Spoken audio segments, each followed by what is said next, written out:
Cryptocurrency শব্দটা যতটা interesting তার থেকেও বেশি ভয়ঙ্কর। ভাবুন তো, কোটি কোটি মানুষ তাদের স্বপ্ন আর সঞ্চয় একটা জায়গায় রেখে নিশ্চিন্তে ছিলেন, কিন্তু হঠাৎই একদিন সেই স্বপ্নগুলো ধুলির মতো উড়ে গেল। টেরা আর লুনা এই নামগুলো ছিল মানুষের আস্থার আর ভবিষ্যতের প্রতীক, কিন্তু কিভাবে এই আস্থা ভেঙে চুরমার হয়ে গেল? এই গল্পটা শুধু একটা সাধারণ প্রতারণা নয়, এটা একেবারে হাড় মজ্জায় কাঁপিয়ে দেওয়া একটা সত্য ঘটনা। যারা ভেবেছিলেন এটাই আমাদের ভবিষ্যৎ, তারা এক মুহূর্তেই বুঝতে পারলেন আসলে কিছু আর অবশিষ্ট নেই। কিভাবে এত বড় ধাক্কা এলো? এর পেছনে কি শুধুই কিছু ভুল ছিল, নাকি ঠান্ডা মাথার পরিকল্পনা ছিল? চটপট চা কফি নিয়ে বসে যান, কারণ এই গল্পটা আপনাকে শুধু অবাক করবে না, এটা আপনাকে ভাবতেও বাধ্য করবে।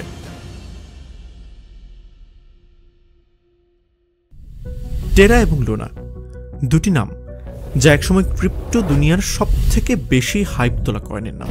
2018 সালে দক্ষিণ কোরিয়ার ডেভেলপার ডোকোন এই প্রকল্পটি চালু করেন।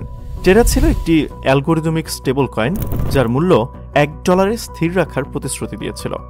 কিন্তু এটি কাজ করত কিভাবে? স্টেবল কয়েনগুলো সাধারণত তাদের মূল্যের সমতা রাখতে কিছুটা রিজার্ভ বা অন্য কোনো উপায় ব্যবহার করে, কিন্তু টেরা ছিল একটি অ্যালগোরিদমিক স্টেবল কয়েন যার পেছনে কোনো রিজার্ভ ছিল না। এর বদলে এটি একটি আন্তঃসম্পর্কিত সিস্টেম ব্যবহার করেছিল, যেখানে টেরা এবং লুনার পারস্পরিক সম্পর্কের মাধ্যমে মূল্য স্থির রাখতে চেষ্টা করা হতো। এটি ছিল এমন, টেরার মূল্য যদি $1 নিচে নেমে যেত তখন লুনার সরবরাহ কমিয়ে দেওয়া হতো, আর যখন টেরার মূল্য $1 উপরে চলে যেত তখন লুনার সরবরাহ বাড়াতে হতো। এটি একটি অ্যালগোরিদম দ্বারা পরিচালিত হতো, যার লক্ষ্য ছিল টেরা এবং লুনার মূল্য স্থিতিশীল রাখা। টেরা প্রকল্পটি খুব দ্রুত জনপ্রিয় হয়ে ওঠে। 2021 সালের শেষে টেরা এবং লুনার বাজার মূল্য পৌঁছে যায় প্রায় $40 বিলিয়ন। বড় বড় বিনিয়োগকারী এতে বিনিয়োগ করেন। এটি ক্রিপ্টো দুনিয়ার জন্য একটি সাফল্যের গল্প হয়ে উঠেছিল। সকল ইনভেস্টর যখন বিনিয়োগ করা শুরু করে দেয়, লুনা কয়েনের বুল মার্কেট বা আরও প্রাইস বাড়ার আশায়। কিন্তু 2022 সালের মে মাসে এমন একটি ঘটনা ঘটল যা এই সাফল্যের গল্পটিকে দুঃস্বপ্নে পরিণত করে। টেরার মূল্য হঠাৎ $1 নিচে নেমে যায়। এটি অ্যালগোরিদমিক সিস্টেমে একটি বড় বিপর্যয় তৈরি করে। সিস্টেমটি ব্যর্থ হয় এবং মূল্য নিয়ন্ত্রণের কোনো উপায় আর থাকে না। লুনার মূল্যও এক ধাক্কায় কয়েকশো ডলার থেকে শূন্যে নেমে আসে। কয়েকদিনের মধ্যেই $40 বিলিয়ন বাজার মূল্য ধ্বংস হয়ে যায়। ক্রিপ্টো দুনিয়ার বড় বড় বিনিয়োগকারীরা এতে ক্ষতিগ্রস্ত হয়। এখন প্রশ্ন হলো, কেন টেরা এতটা বিপর্যয়ে পরিণত হলো? টেরা প্রজেক্টের পেছনে কি ছিল? এটি একটি গভীর পরিকল্পনা নাকি শুধু একটি দ্রুত লাভের ফাঁদ? টেরা এবং লুনার প্রকল্পে ছিল কিছু মূল বৈশিষ্ট্য যা এর পতনের পেছনে গুরুত্বপূর্ণ ভূমিকা পালন করেছিল। নাম্বার 1, অ্যালগোরিদমিক স্টেবল কয়েনের ঝুঁকি। টেরা সিস্টেমটি একটি অ্যালগোরিদমিক স্টেবল কয়েন ছিল যার মূল্যের স্থিতিশীলতা শুধুমাত্র লুনার সরবরাহের মাধ্যমে অর্জিত হতো। কোনো রিজার্ভ বা সম্পদ দ্বারা এটি সমর্থিত ছিল না।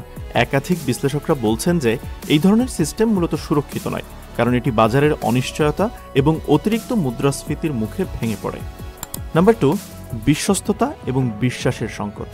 টেরা এবং লুনার বড় জনপ্রিয়তা এবং লাভের আশ্বাস অনেক বিনিয়োগকারীর কাছে এটিকে একটি নির্ভরযোগ্য এবং সুবিধাজনক অপশন করে তোলে, কিন্তু প্রকল্পের অভ্যন্তরীণ ঝুঁকিগুলো বেশিরভাগ মানুষের চোখে পড়েনি। যখন সিস্টেম ভেঙে পড়ল তখন এর উপর বিনিয়োগ করা লাখ লাখ মানুষ তাদের সঞ্চয় হারিয়ে ফেললেন। নাম্বার 3, টেরা এবং লুনার একে অপরের উপর নির্ভরশীলতা। টেরা এবং লুনার মধ্যে একটি পারস্পরিক সম্পর্ক ছিল যা একে অপরের মূল্যকে স্থিতিশীল রাখতে সহায়ক ছিল, কিন্তু এই সম্পর্কের নাজুকতা এবং একে অপরের উপর নির্ভরশীলতার কারণে যখন একটি ভেঙে পড়ে তখন অন্যটি ধ্বংস হয়ে যায়।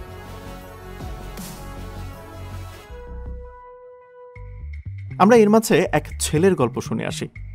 রাহুল একজন সাধারণ ছেলে, যিনি 2021 সালের শুরুতে টেরা লুনাতে $10,000 বিনিয়োগ করেছিলেন।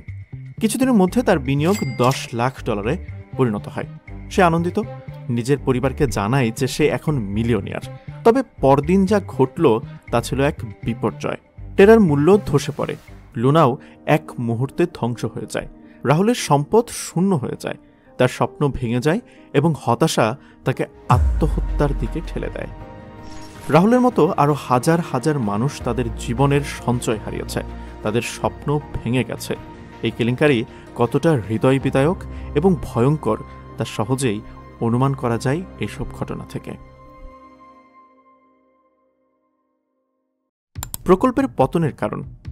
টেরা এবং লুনা পতনের পেছনে বেশ কিছু মূল কারণ ছিল, যেমন অ্যালগোরিদমিক স্টেবল কয়েনের ঝুঁকি।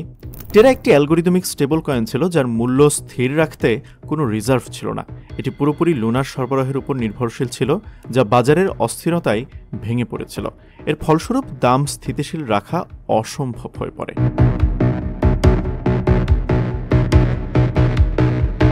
বিশ্বাসের সংকট। টেরা এবং লুনার অপ্রত্যাশিত সাফল্য অনেকে বিভ্রান্ত করেছিল। তারা ভাবতে শুরু করেছিল যে এটি একটি নিরাপদ বিনিয়োগ, কিন্তু প্রকল্পটি ভেঙে পড়ার পর লাখ লাখ বিনিয়োগকারী তাদের সঞ্চয় একদমই হারিয়ে ফেলে। পারস্পরিক নির্ভরশীলতা। টেরা এবং লুনা একে অপরের উপর নির্ভরশীল ছিল। যখন একটি ভেঙে পড়ল তখন অন্যটিকে তা ধরে রাখতে পারেনি, ফলে পুরো সিস্টেম ধ্বংস হয়ে যায়। চলুন জেনে নেই নিরাপদ ক্রিপ্টোকারেন্সি সম্পর্কে। আপনার মনে প্রশ্ন আসতে পারে, আমি কিভাবে নিরাপদে ক্রিপ্টোকারেন্সিতে বিনিয়োগ করব? এর জন্য আপনাকে কিছুটা সচেতন হতে হবে, কারণ কিছু ক্রিপ্টোকারেন্সি এমন আছে যেগুলো তুলনামূলকভাবে নিরাপদ এবং স্থিতিশীল। আসুন একে একে জেনে নেই সেই নিরাপদ ক্রিপ্টোকারেন্সিগুলোর কথা।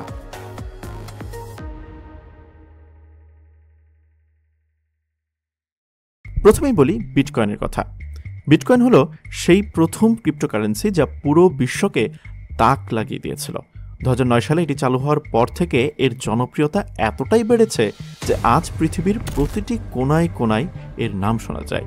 এর বাজার মূল্য এবং বৈশ্বিক গ্রহণযোগ্যতা এত বেশি যে এটি অনেকেই নিরাপদ বিনিয়োগ হিসাবে ভাবেন। বিটকয়েনের অবস্থা এমন যে যতই সময় যায় ততই এর প্রতি মানুষের বিশ্বাস এবং সুনাম বাড়ছে। যদি আপনি ক্রিপ্টোর দুনিয়ায় নতুন হয়ে থাকেন তাহলে বিটকয়েন হতে পারে আপনার প্রথম পদক্ষেপ। এখন কথা বলা যাক ইথেরিয়াম সম্পর্কে। ইথেরিয়াম শুধুমাত্র একটি ক্রিপ্টোকারেন্সি নয়, এটি একটি শক্তিশালী ব্লকচেন প্ল্যাটফর্ম যেখানে স্মার্ট কন্ট্রাক্ট এবং ড্যাপস চালানো হয়। এর প্রযুক্তি এবং সম্প্রদায়ের উপর যে নির্ভরশীলতা রয়েছে তা ইথেরিয়ামকে একটি স্থিতিশীল এবং শক্তিশালী অপশন হিসেবে গড়ে তোলে। অনেক বড় বড় প্রতিষ্ঠান আজ ইথেরিয়ামকে তাদের প্ল্যাটফর্ম হিসেবে ব্যবহার করছে, তাই ইথেরিয়ামও একটি নিরাপদ বিনিয়োগ হতে পারে। এর পাশাপাশি বিনিয়োগ করা যায় বাইন্যান্সের দিকে। বাইন্যান্স হলো বিশ্বের সবচেয়ে বড় ক্রিপ্টো এক্সচেঞ্জগুলোর একটি এবং তাদের নিজস্ব কয়েন বিএনবি এক্সচেঞ্জ ফি কমানোর জন্য ব্যবহৃত হয়। এর বাজার মূল্য এবং গ্রহণযোগ্যতা ক্রমশ বাড়ছে। এটি একটি স্থিতিশীল কয়েন হিসেবে পরিচিত। এর মাধ্যমে আপনি সহজেই বাইন্যান্স এক্সচেঞ্জে লেনদেন করতে পারবেন এবং এর মূল্য বৃদ্ধি পেলে আপনি লাভবান হতে পারবেন। এছাড়া আরেকটি জনপ্রিয় এবং নিরাপদ ক্রিপ্টোকারেন্সি হলো স্টেবল কয়েন, যেমন ইউএসডিটি, ইউএসডিসি, ডিএআই। এই কয়েনগুলি মূলত $1 সমান থাকে, যার ফলে তাদের মূল্য স্থিতিশীল থাকে। যেহেতু এটি একটি নির্দিষ্ট মূল্যকে অনুসরণ করে তাই এগুলি কম ঝুঁকিপূর্ণ হিসেবে বিবেচিত হয়। এর মাধ্যমে আপনি যখন মুদ্রা কেনাবেচা করবেন তখন মুদ্রাস্ফীতির ঝুঁকি অনেকটাই কম থাকে।